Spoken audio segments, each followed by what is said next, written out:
നമ്മൾ ആദ്യം ഇപ്പോൾ വരുന്നൊരു പ്രധാനപ്പെട്ട വാർത്തയിലേക്കാണ്. 24 ബിഗ് ബ്രേക്ക്. തിരഞ്ഞെടുപ്പ് തോൽവിയിൽ തെറ്റുതിരുത്തൽ നടപടിയിലേക്ക് കടക്കാൻ CPIM. പ്ലീനമില്ല, വിപുലീകൃത സംസ്ഥാന സമിതി വിളിക്കും. ഓഗസ്റ്റിലാണ് വിപുലീകൃത സംസ്ഥാന സമിതി ചേരുക. ശ്രീജിത്ത് വിവരങ്ങളുമായി. ശ്രീജിത്ത്, ഈ തെറ്റുതിരുത്തൽ നടപടിയുടെ ഭാഗമായി പ്ലീനം ഉണ്ടാകുമെന്ന് നമ്മൾ കരുതിയിരുന്നു, പക്ഷേ പ്ലീനം ഉണ്ടാകുന്നില്ല. കുറച്ചധികം കാര്യങ്ങൾ കൂടി ഇതുമായി ബന്ധപ്പെട്ട് വരുന്നുണ്ട്. വർഗീയ വിരുദ്ധ നിലപാട് ശക്തമാക്കാൻ കൂടി CPIM ഒരുങ്ങുന്നു. വർഗീയതയോട് സ്വീകരിച്ച അയൽകുഴമ്പൻ സമീപനം അവസാനിപ്പിക്കാൻ സംസ്ഥാന സമിതിയിൽ തീരുമാനം. മുസ്ലിം ലീഗിന്റെ വർഗീയ സമീപനം തുറന്നുകാട്ടാനും വെള്ളാപ്പള്ളി നടേശനെ ശക്തമായി തള്ളിപ്പറയാനും തീരുമാനം. ശ്രീജിത്ത് ചേരുന്നു. ശ്രീജിത്ത്, വലിയ നിർണായകമായ മാറ്റങ്ങൾക്ക് ഒരുങ്ങുകയാണ്. എന്തൊക്കെയാണ് നമുക്ക് ഇപ്പോൾ ലഭിക്കുന്ന വിവരങ്ങൾ?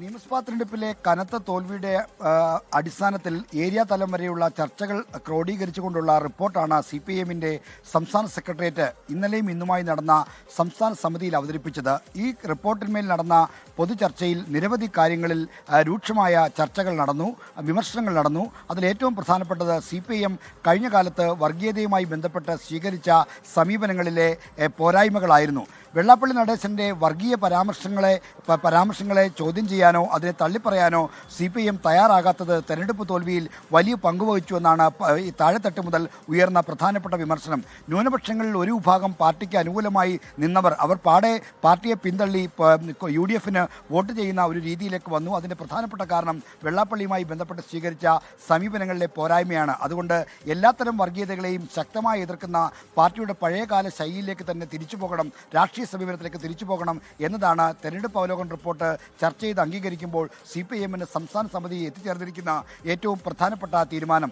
മുസ്ലിം ലീഗ് മതേതര കക്ഷിയാണ് എന്ന കാര്യം CPIM നേതാക്കളും മറ്റും നേരത്തെ ചൂണ്ടിക്കാണിക്കുന്നുണ്ടായിരുന്നു. എന്നാൽ ബദൽരേഖ കാലം മുതൽ അതുമായി ബന്ധപ്പെട്ട തർക്കവിതർക്കങ്ങളും ആശയപരമായ സംവാദങ്ങളും പല കോണുകളിലും നടന്നു പോയിരുന്നു. എന്നാൽ ലീഗ് അടക്കമുള്ള കക്ഷികൾ ഇപ്പോൾ വർഗീയമായ സമീപനങ്ങൾ ഒളിച്ചു കടത്തുന്നുണ്ട്. അതുകൊണ്ട് ലീഗിന്റെ വർഗീയ സമീപനങ്ങളെ തുറന്നു കാട്ടണം എന്നുള്ള തീരുമാനമെടുത്തു. എല്ലാത്തരം വർഗീയതകളെയും ഒരുപോലെ എതിർക്കും. അത് ഭൂരിപക്ഷ വർഗീയതയായാലും ന്യൂനപക്ഷ വർഗീയതയായാലും തുറന്നു കാട്ടുന്ന CPIMന്റെ പഴയ രാഷ്ട്രീയ ശൈലിയിലേക്കുള്ളൊരു മടങ്ങിപ്പോക്കിനാണ് CPIMന്റെ സംസ്ഥാന സമിതി തീരുമാനിച്ചിട്ടുള്ളത്. മറ്റൊരു കാര്യം, പയ്യന്നൂരിലെയും ഒപ്പം തന്നെ തളിപ്പറമ്പിലെയും സ്ഥാനാർത്ഥി ഗണത്തിൽ പാളിച്ച ഉണ്ടായി എന്ന കാര്യം ഈ അവലോകന റിപ്പോർട്ടിന്റെ ഭാഗമായി ചേർക്കാനുള്ള നിർദ്ദേശമാണ്. CPIMന്റെ സംസ്ഥാന സമിതിയിൽ അവതരിപ്പിച്ച കരട് റിപ്പോർട്ടിന്മേൽ പലതരത്തിലുള്ള കൂട്ടിച്ചേർക്കലുകളും സംസ്ഥാന സമിതിയിലെ ചർച്ചയ്ക്ക് ശേഷം ഉണ്ടായി. അത്തരത്തിലുള്ള കർശനമായ സമീപനങ്ങൾ ഈ റിപ്പോർട്ടിന്റെ ഭാഗമായി വേണമെന്ന് സംസ്ഥാന സമിതി അംഗങ്ങൾ ശഠിച്ചു. അതിൻ്റെ അടിസ്ഥാനത്തിലാണ് ഇത്തരം കാര്യങ്ങൾ റിപ്പോർട്ടിൻ്റെ ഭാഗമായത്.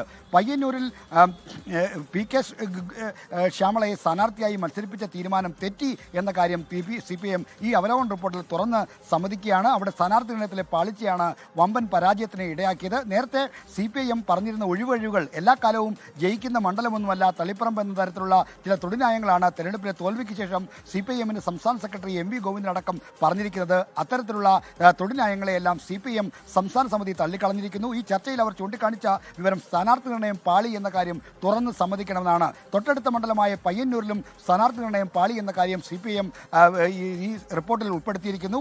അവിടെ രക്തസാക്ഷി ഫണ്ട് തട്ടിപ്പുമായി ബന്ധപ്പെട്ട ആരോപണ വിധേയനായ സിറ്റിംഗ് MLA TI മസൂദിനെ മത്സരിപ്പിച്ചതാണ് തോൽവിക്ക് കാരണമായത്. പാർട്ടി അണികളെ പോലും എതിരാക്കിയത് ആ ഒരു തീരുമാനമാണ്. അതുകൊണ്ട് അവിടുത്തെ സ്ഥാനാർത്ഥി നിർണയത്തിലും പാളി എന്ന കാര്യം ഈ റിപ്പോർട്ടിന്റെ ഭാഗമായിട്ടുണ്ട്. എന്തായാലും തെറ്റിദ്ധ നടപടികൾ ചർച്ച ചെയ്ത് നടപ്പിലാക്കുന്നതിനായി ഒരു പ്ലീനം വിളിക്കുമെന്നായിരുന്നു നേരത്തെ ഉണ്ടായിരുന്ന ഒരു കേൾവി.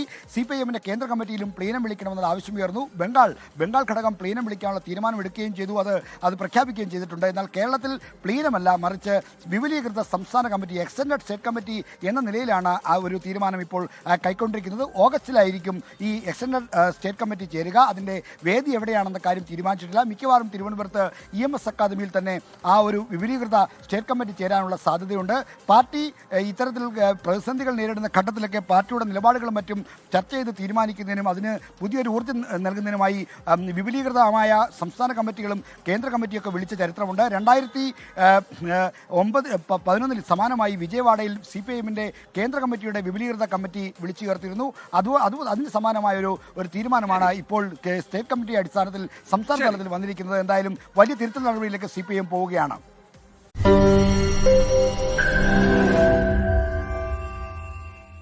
ലോകത്തെവിടെയായാലും ഏത് സമയത്തും 24 വാർത്തകളും ഓഗ്മെന്റഡ് റിയാലിറ്റി പാക്കേജുകളും എക്സ്പ്ലെയിനറുകളും വിശദമായി കാണാൻ ഞങ്ങളുടെ യൂട്യൂബ് ചാനൽ നിങ്ങൾക്ക് സബ്സ്ക്രൈബ് ചെയ്യാം.